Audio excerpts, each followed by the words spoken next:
Yesterday was pretty good.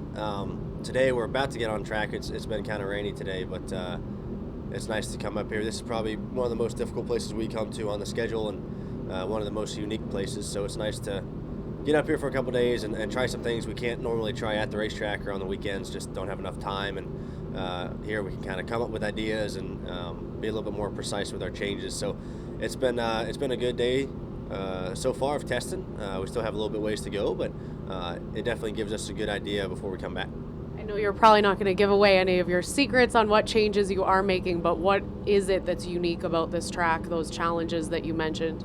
Well, it's a mile racetrack, and it's one of the flattest that we go to, if not the flattest racetrack, and that makes your car do certain things. You always build kind of loose getting in the corner, and then you're tight middle, and that's kind of the reoccurring trend of this place, and it's definitely what I've fought the few times I've raced here. So just trying to dial that in, whether it's on my side driving the race car a little bit differently to help that, or finding something setup wise which helps out my driving style. So it's been multiple things, but that's kind of the main thing we've been working on, and that's what most teams honestly I believe have to work on when they come here.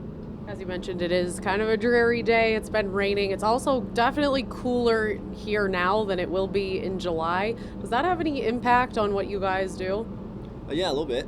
We definitely take that into account. Like you said, it's not going to be nearly as cool in July when we come here. It's going to probably be mid-80s or 90 when we come back, and the racetrack will be totally different. But you can still get a small idea. To an extent, you have to realize that your car's not going to drive nearly the same when we come back here. So you have to put that in the back of your mind of knowing what you need. But it's definitely nice to kind of know right now. Like I said, just trying things that will probably still apply when we come back here in July.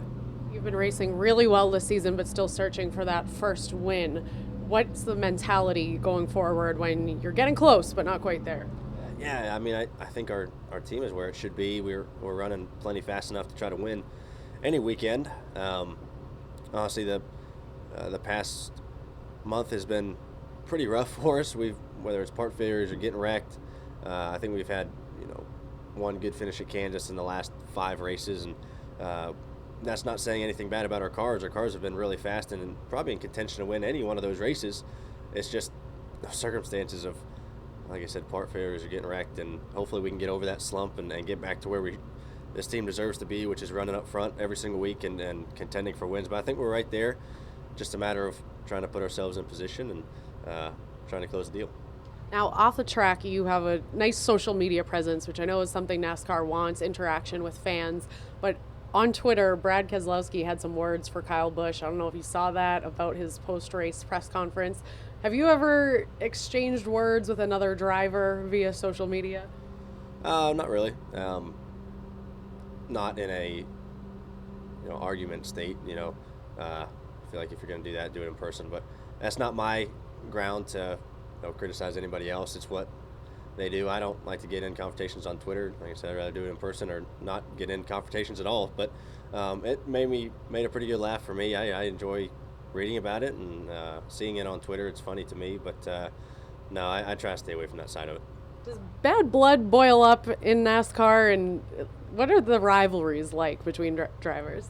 Yeah, I mean, every now and then you get a pretty heavy rivalry, and I've never been a part of one personally, and I don't really like to be in the spotlight like that. I just kind of like to do my job and not have any confrontations or incidents on track that are on purpose. But I like watching them. I feel like it's the fans enjoy it as well, and that's what this sport was built on, was rivalries and competitors running hard, which we do every single week. But you never know. There can be some that's gonna build up here pretty soon. You just have to watch and see. I know that also there are friendships. Have there been any social media, not beefs, but anything fun between you and your friend Bubba Wallace? I know you guys are close.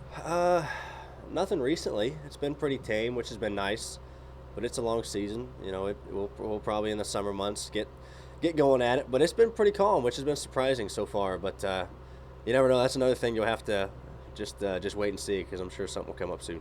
Anything you want to say, maybe provoke him now in this interview? Maybe he'll see it and fire back? No, no, no, no. You know me, I don't like to start confrontation, like I said. So I'll just do something small, and we'll see where that grows from there. But I don't want to start anything on TV, especially when it can be always used. You know, it's on the internet forever. So I like to do it in person where there's no cameras or anything like that. But I'll save it for later. All right, keeping the waters calm. Ryan, Yeah. thanks a lot. Thanks.